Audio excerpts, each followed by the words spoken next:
بسم اللہ الرحمن الرحیم۔ کہا جاتا ہے کہ انسان کو جیسا ماحول پسند ہے وہ وہاں ہی رہنا پسند کرتا ہے۔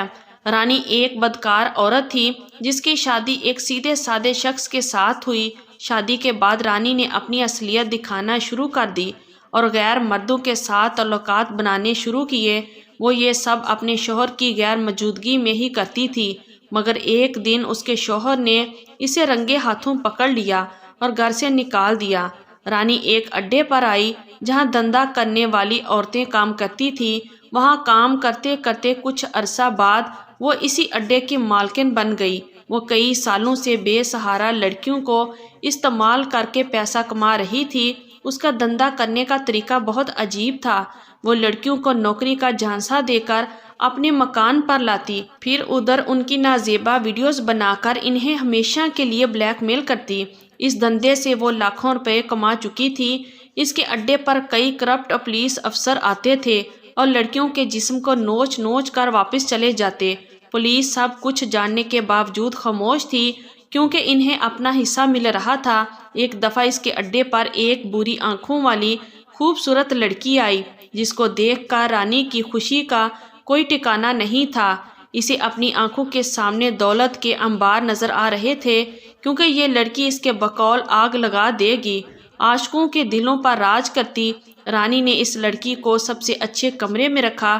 رانی نے اس لڑکی کی تصویر سب سے پہلے ملک صاحب کو بھیجی کیونکہ ملک صاحب نے رانی کے ذمہ لگایا تھا کہ جب تمہارے اڈے پر اچھا مال آئے تو سب سے پہلے مجھے بتانا۔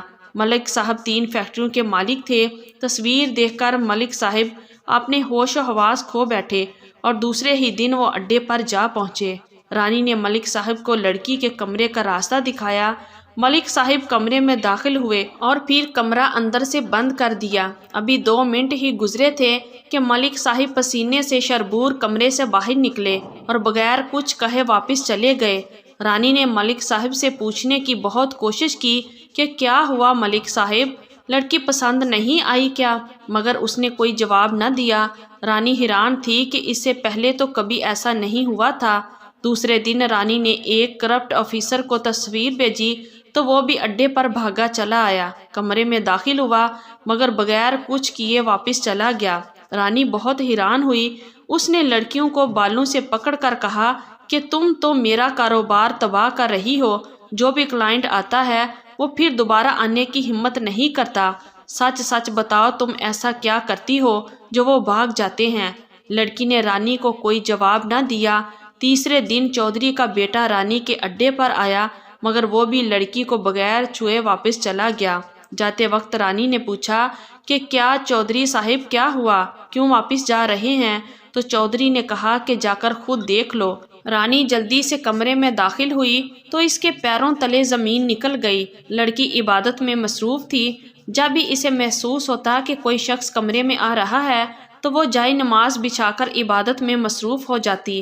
رانی نے لڑکی سے کہا، نادان لڑکی، یہ کوئی عبادت کی جگہ ہے جو تم یہاں بیٹھی ہو؟ یہ وہ جگہ ہے جہاں عزتیں نیلام ہوتی ہیں۔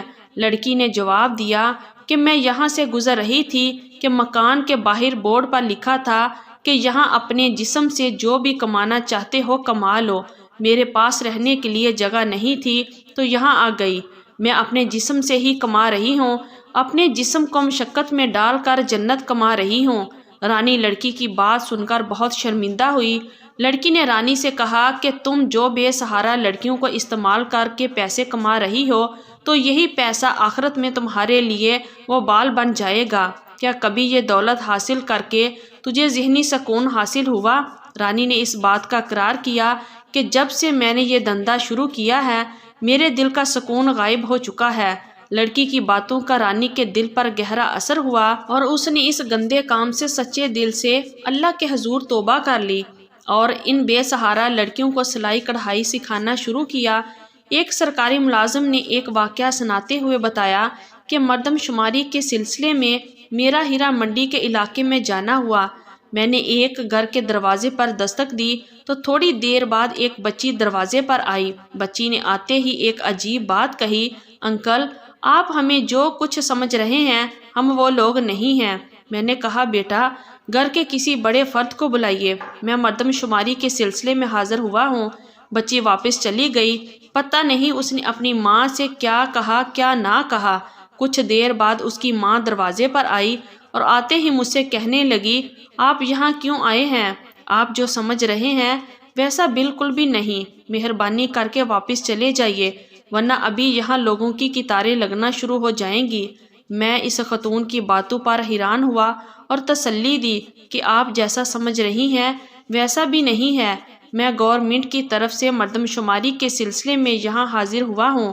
میری ڈیوٹی اس علاقے میں لگائی گئی ہے اور آپ کا گھر سب سے پہلے ہی گنتی میں آتا ہے۔ خاتون نے مجھے اندر آنے کو کہا۔ میں گھر میں داخل ہوا تو ایک سادہ سا کمرہ تھا۔ 3 بچے پڑھائی میں مصروف تھے۔ خاتون چہرے سے بہت اچھے خاندان کی لگ رہی تھی۔ اس سے پہلے کہ میں پوچھتا اس نے خود ہی ایک دردناک کہانی سنانا شروع کر دی۔ کہنے لگی، بھائی میں معذرت کرتی ہوں کہ میں نے آپ پر شک کیا، کیونکہ ادھر ہر وقت کوئی نہ کوئی اباز شخص دروازے پر دستک دیتا ہے اور بکواس کر کے چلا جاتا ہے۔ میں ادھر اپنی مرضی سے نہیں رہ رہی بلکہ مجبوری سے آئی ہوں۔ میرے والد صاحب ایک ٹیچر تھے۔ میں اس وقت صرف 8 سال کی تھی جب اس کا انتقال ہو گیا۔ والد کے انتقال کے بعد میرے چچا نے میری پرورش کی۔ مجھے اپنے بچوں سے کم نہ سمجھا، لیکن اس کی بچی کا مجھ سے رویہ ٹھیک نہیں تھا۔ شاید وہ میرے ادھر آنے سے خوش نہیں تھی۔ میری آزمائش اس وقت شروع ہوئی جب چچا کا انتقال ہوا۔ چچا کے انتقال کے کچھ عرصہ بعد میری چچی نے اپنی جان چھڑوانے کے لیے ایک 40 سالہ آدمی سے میری شادی کر دی، جبکہ اس وقت میری عمر 15 سال سے زیادہ نہیں تھی۔ وہ آدمی ذمہ دار تھا، پہلی بیوی سے اولاد نہیں تھی۔ مجھے یہ نہیں بتایا گیا تھا کہ وہ پھیپھڑوں کے کینسر میں مبتلا ہے۔